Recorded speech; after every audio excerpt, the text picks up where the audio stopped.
यो तपाईको ललितपुर गोदावरी गोदामचोर 108 धारा मुक्तिनाथ मन्दिरबाट लगभग 200 मिटर पर रहेको यो 9 आनाको क्षेत्रफल दक्षिण मोडा रहेको छ भनेपछि बाटो चाहिँ उहाँ आमा हिँडेको 13 फिट बाटो रहेको छ तपाईको।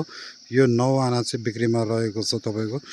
खानेपानीको सुविधा रहेको छ तपाईको। सबै बत्ती सत्ती वरिपरि सबै घरै घर रहेको छ। तुरुन्तै घरमा बस्न मिल्ने रहेको छ तपाईको। शीतल वातावरण रहेको छ भनेपछि काठमाडौँ भ्याली सबै देखिने वरिपरि सबै बस्ती नै बस्ती रहेको छ।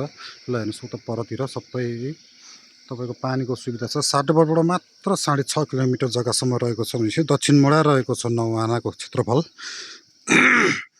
तपाईको अहिले नै तुरुन्तै घर पनि बनाएर बस्नु मिल्ने जग्गा चाहिँ तपाईको यही रहेको छ। तपाईको हेर्नु पारि पनि सबै घरै घर रहेको छ तपाईको। वरिपरि सबै एकदम राम्रो रहेको छ तपाईको। यदि कसै इच्छुक हुनुहुन्छ भने तल दिएको नम्बरमा चाहिँ एकदम सम्पर्क गर्नु होला छिटोभन्दा छिटो।